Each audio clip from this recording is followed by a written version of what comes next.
साथ प्रधानमंत्री नरेंद्र मोदी की मुसीबतें बढ़ती जा रही हैं।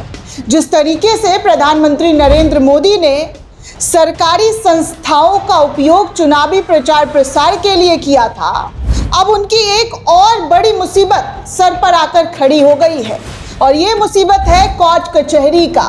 प्रधानमंत्री नरेंद्र मोदी के खिलाफ याचिका दाखिल कर दी गई है, यानी अब प्रधानमंत्री नरेंद्र मोदी कोर्ट और कचहरी का चक्कर लगा सकते हैं। देखना दिलचस्प होगा कि इस पूरे मामले पर कोर्ट के जरिए क्या कुछ फैसला लिया जाता है। कोर्ट कचहरी का जो पूरा मामला है वो कैसे इस वक्त प्रधानमंत्री नरेंद्र मोदी फेस करते हैं। दरअसल दोस्तों, प्रधानमंत्री नरेंद्र मोदी पर एक और बड़ी आफत आ गई है। इस आफत का नाम है सुप्रीम कोर्ट में मोदी के खिलाफ याचिका, यानी कि सीधे देश के सबसे बड़े अदालत में प्रधानमंत्री नरेंद्र मोदी के खिलाफ याचिका दाखिल कर दी गई है।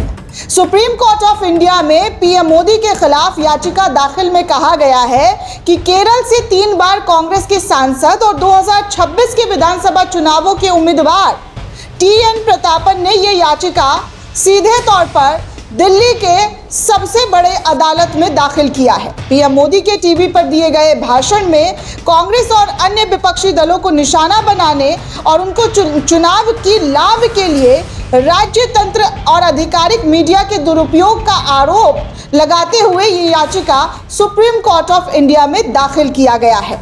याचिका दाखिल करते हुए कांग्रेस नेता ने इसे आचार संहिता और कानून का सीधे तौर पर उल्लंघन करार दिया है। साथ ही चुनाव आयोग पर भी सवाल उठाए हैं कि उसने इस मामले में अब तक क्यों नहीं कार्रवाई की है।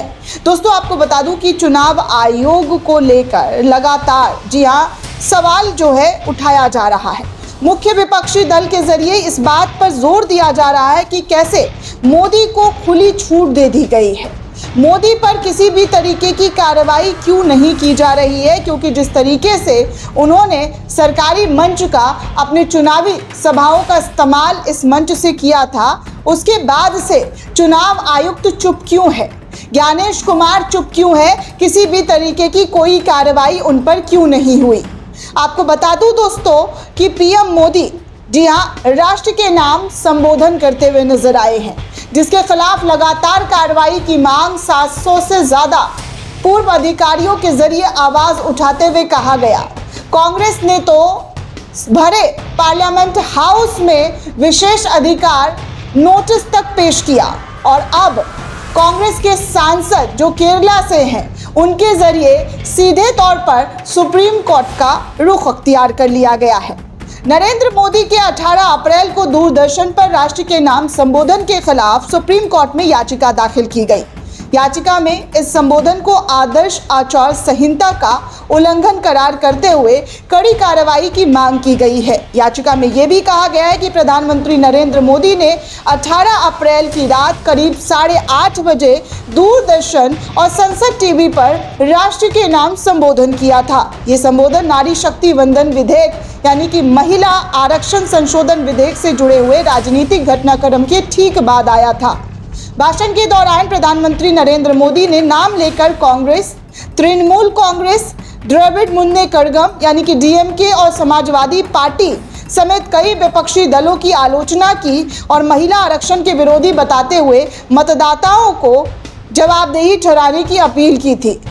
देश के इतिहास में पहली बार ऐसा कोई हो रहा है दोस्तों कि कोई प्रधानमंत्री सरकारी मीडिया का इस्तेमाल अपने चुनावी फायदे के लिए कर रहे हैं और ये सब कुछ इस देश के मुख्य चुनाव आयुक्त के जरिए देखा गया। याचिकाकर्ता टीएन प्रतापन का आरोप है कि चुनाव अवधि के दौरान जब आचार संहिता लागू था तो उस दौरान दूरदर्शन और संसद टीवी का इस्तेमाल विपक्षी दलों की आलोचना करने के लिए किया गया, जो आदर्श आचार संहिता का साफ तौर पर उल्लंघन है।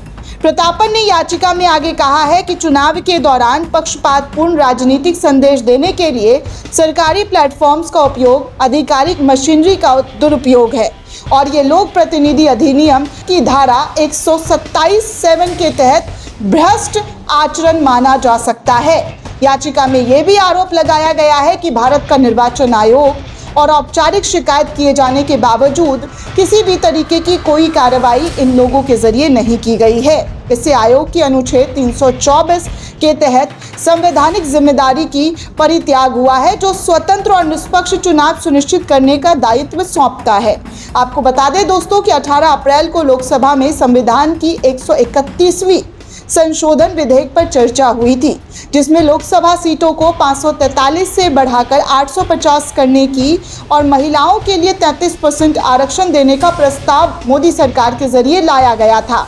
सरकार ने 2011 की जनगणना के आधार पर अतिरिक्त सीटें सृजित करने का प्रयास करने का दावा किया था, लेकिन विपक्ष ने मौजूदा निर्वाचन क्षेत्रों के पुनर्वितरण के बिना आरक्षण लागू करने की मांग विधेयक को 2/3 बहुमत हासिल न कर पाने में सीधे तौर पर बीजेपी असफल रही। प्रधानमंत्री मोदी ने अपने लगभग 30-28 मिनट के संबोधन में विधेयक की हार के लिए विपक्षी दलों को जिम्मेदार ठहराया था और इसे महिलाओं के राजनीतिक प्रतिनिधित्व के खिलाफ भ्रूण हत्या जैसे कृत्य का नाम दिया था। उन्होंने भाषण का समापन मतदाताओं से विपक्ष का जवाबदेह ठहराने की अपील की थी। याचिका में तर्क दिया गया था कि संबोधन में आसमान चुनावी माहौल बना, क्योंकि सत्तारूढ़ दल को सरकारी मीडिया के जरिए विपक्ष की आलोचना करने का मौका मिला, जबकि अन्य उम्मीदवार ने सीधे तौर पर कहा कि कैसे चुनाव आयोग ने इन तमाम चीज़ों को होने कैसे दिया। एक मंच सजा और उस मंच पर मोदी ने विपक्षी दलों को कैसे घेरने की कोशिश की। हमेशा देश के नाम संबोधन होता है विपक्षी दलों को घेरने के लिए नहीं, बल्कि देश को बताने के लिए कि क्या सही है और क्या गलत है, क्या फायदे हैं, क्या नुकसान है।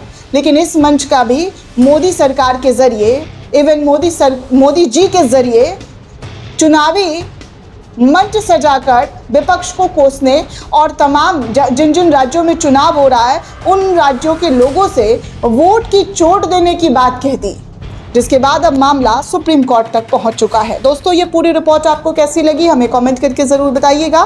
साथ ही साथ चैनल को ज़्यादा से ज़्यादा लाइक, शेयर और सब्सक्राइब करना बिल्कुल भी ना भूलें। शुक्रिया।